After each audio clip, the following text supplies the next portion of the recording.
কম্বল হাতে নিয়ে নিজ ঘর ছেড়ে নিরাপদ আশ্রয়ের খোঁজে ছুটছেন প্রাণভাসীরা। 3 দিন ধরে খানা নাই, ঘর বাড়ি সব পানির তলে পানিবন্দী হয়ে মানুষ মারা যাওয়ার অবস্থা। ঘরে প্রায় 6 ফুটের উপরে পানি উঠছে আর এখনো বাড়তেছে। খুবই খারাপ অবস্থা, বাড়ি তালা দিয়ে চলে আসছে। নৌকাও পাওয়া যাচ্ছে না, কুলতা পাওয়া যাচ্ছে না, আমরা খুব বিপদে আছি। পানি এখনো বাড়তেছে, আমরা খুবই বিপদের মধ্যে আছি।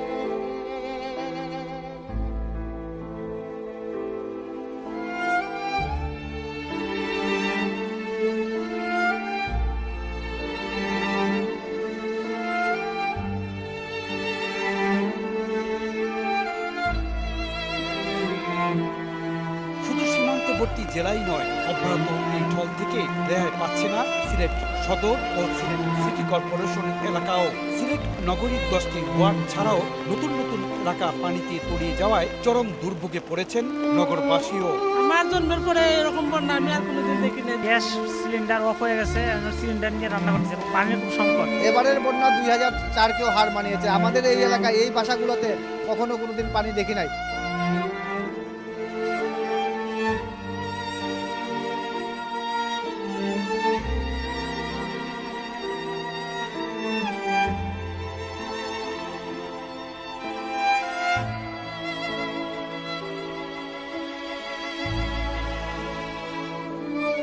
মানুষের পরীক্ষা দিবে পরে, মানুষের জীবন তো নামাজ দিতে পরীক্ষার দরকার নাই, পরীক্ষা দিতে হবে আগে। এখন আমরা একদম অসহায় আছি, আমরা কেউ কোনো কিছু দেখে না। মানে এই যে আপনি দেখেন ওইখানে গিয়া অনেক মানুষ মানে রাস্তা দাঁড়ানো, মানে যা আছে যাবতীয় যা আছে, মানে চাল ডাল যা কিছু আছে সব কিছু পানিতে ভেসে যাচ্ছে।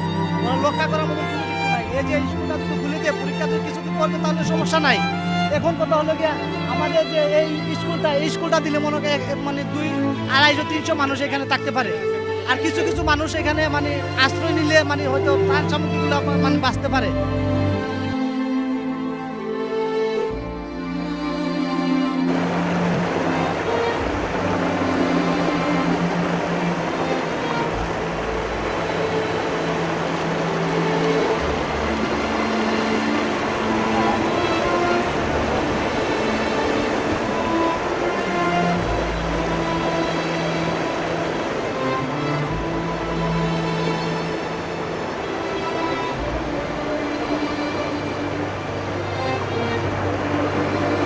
মানুষ পাচানি পড়ছে যায়, পরিস্থিতি খুব খারাপ। নৌকাও পাওয়া যাচ্ছে না, কুলতা পাওয়া যাচ্ছে না, আমরা খুব বিপদে আছি। মানে কিতা কইতাম আপনারে, কিছু করার মতন নাই, খুব একটা অবস্থায় আছি আমরা।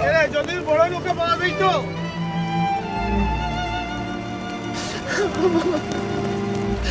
আমরা কোনো পানি ঢুকেছে, আমরা বাচ্চা নিতে হলো গরুর মাঝে সত্যি খাটের মাঝে রাখছি, সব গরু মরি জীব করে নিয়ে আইছি। আপনারা কোথায় যাবেন, কোথায় যাবেন? আমরা এলাকা যা আছে সব আমরা এই ক্ষতিগ্রস্ত হয়েছে। আমরা অবস্থা এখন খুব খারাপ, আমরা সব খাবার অবস্থা খুব খারাপ। আমরা ঘর বাড়ি যা আছে সব, ধান চাউল যা আছে সব কিছু, গরু বাছুর যা আছে সব আমরা পানির নিচে চলে গেছে। আমরা এখন অসহায়, আমরা সাহায্য করুক বাংলাদেশ সরকারের কাছে, এইটাই আমার কামনা।